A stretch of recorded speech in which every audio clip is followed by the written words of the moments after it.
भारत में जब सबसे डरावनी और भूता जगहों की बात आती है तो भानगढ़ किले का नाम सबसे ऊपर आता है। राजस्थान के अलवर जिले में स्थित राजगढ़ नामक गांव है, जहां पर 400 साल पुराना एक अनसुलझा भूतिया रहस्यमय किला है। और इस किले का खौफ इतना है कि वहां पर लोग दिन में भी जाने से कतराते हैं। और कहा जाता है कि रात के समय में जो कोई भी इस किले में जाता है वो फिर कभी वापस लौट कर नहीं आता। इसीलिए सरकार ने भी खुद बाकायदा बोर्ड लगाकर रात के समय में इस किले में जाने से प्रतिबंध लगाया हुआ है। और खौफ का आलम तो ये है कि रिजर्व एरिया घोषित किए जाने के बावजूद भारतीय पुरातत्व विभाग ने डर की वजह से आज तक यहाँ पर अपना ऑफिस नहीं बनाया। तो फिर भानगढ़ के इस किले का इतिहास क्या है और क्यों आज भी इसे सबसे ज्यादा खौफनाक और भूता माना जाता है, ये सब बातें आज के इस वीडियो में आपको बताने वाले हैं। भानगढ़ के इस किले का निर्माण आमेर के शासक राजा भागवंत सिंह ने सन 1631 में अपने छोटे बेटे माधव सिंह के लिए करवाया था। उस समय ये किला पूरी तरह से खुशहाल हुआ करता था और इस किले के अंदर और इसके चारों ओर लोगों की घनी आबादी रहा करती थी। लेकिन फिर अचानक एक ऐसी अनहोनी हुई जिससे कि इस किले की खुशियां हमेशा के लिए खत्म हो गई और एक समय खुशहाल नजर आने वाला ये विशाल किला एक भूता जगह में बदल गया। और लोगों के मन में इस किले का ऐसा खौफ बैठ गया कि उन्होंने इसे छोड़ना शुरू कर दिया, जिसका नतीजा ये हुआ कि ये किला और इसके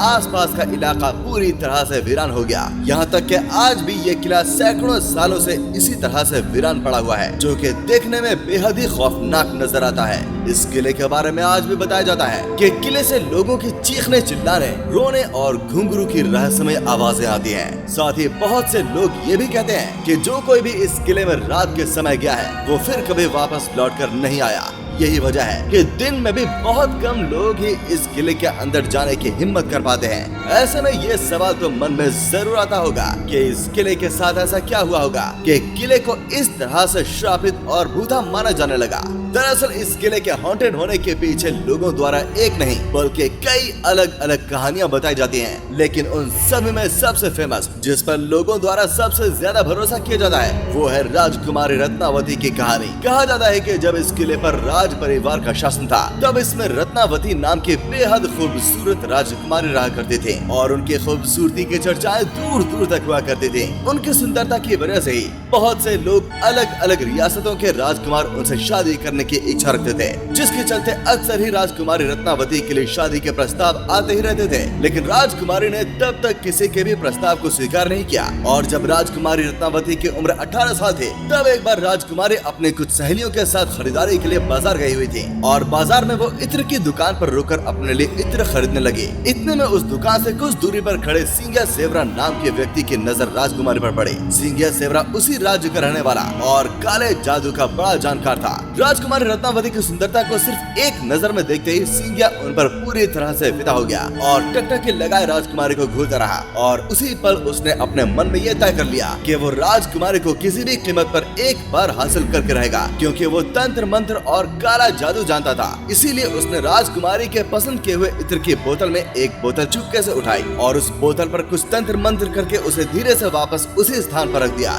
दरअसल वो अपने तंत्र विद्या की मदद से राजकुमारी को अपने वश में करना चाहता था और वो इसमें काफी हद तक सफल भी हो गया, क्योंकि राजकुमारी ने उसे इत्र के साथ छेड़छाड़ करते हुए देखा भी नहीं था। राजकुमारी इत्र की शीशी लेकर अपने किले की तरफ वापस जाने लगी। साथ ही सिंगिया सेवरा भी छिप छिप कर राजकुमारी का पीछा करने लगा। हालांकि अभी राजकुमारी सिर्फ कुछ दूरी पहुंची ही थी तभी उनकी एक सहेली ने उन्हें बताया कि एक अनजान व्यक्ति ने इत्र की शीशी पर तंत्र मंत्र किया हुआ है। दरअसल राजकुमारी की एक सहेली ने सिंगिया को इत्र की शीशी पर काला जादू करते हुए देख लिया था, लेकिन डर की वजह से दुकान में कुछ बोल नहीं पाई थी। अब राजकुमारी को जैसे ही काला जादू वाली बात पता चली तुरंत उन्होंने वो इत्र की शीशी रास्ते में पड़े एक विशाल आकार के पत्थर पर पटक कर तोड़ दी थी और सारा इत्र उसी स्थान पर बिखर गया। और इस तरह सिंगिया द्वारा जो काला जादू इत्र पर किया गया था वो पत्थर में आ गया और वो पत्थर खुद ब खुद लुढ़कते हुए सिंगिया सेवरा की तरफ बढ़ने लगा। असल में सिंगिया ने उस इत्र पर ऐसा जादू किया था कि जो भी कोई उस इत्र को लगा था वो खुद ही उस तांत्रिक की तरफ खींचा चला जाता।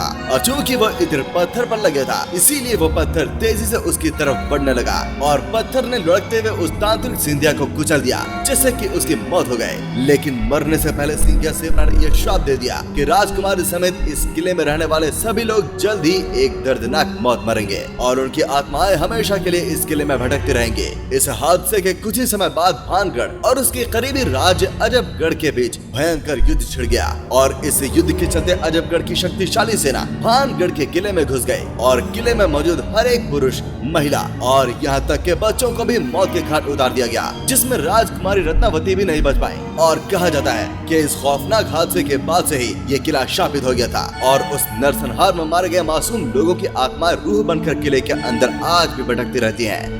यही वजह थी कि किले के आसपास रहने वाले लोगों को अंदर से अजीब अजीब आवाजें आती थीं और साथ ही किले की तरफ जाने वाले लोगों की गायब होने की घटनाएं भी अक्सर सुनने को मिलती रहती थीं। और इन सभी चीजों के चलते किले के आसपास रहने वाले लोगों ने भी अपने बस्तियां छोड़कर दूसरी जगह पर रहना शुरू कर दिया और देखते ही देखते ये किला और इसके आसपास का इलाका पूरी तरह से वीरान हो गया। और इतना सब हो जाने से इस जगह को पूरी तरह से हॉन्टेड माना जाने लगा और यहाँ तक कि सरकार ने भी किले के बाहर बोर्ड लगाकर उस पर लिख दिया कि सूर्योदय से पहले और सूर्यास्त के बाद भानगढ़ के आसपास रहना या जाना वर्जित है। वैसे आपको क्या लगता है, ये किला सच में भूता है या नहीं? कमेंट करके जरूर बताइएगा। धन्यवाद।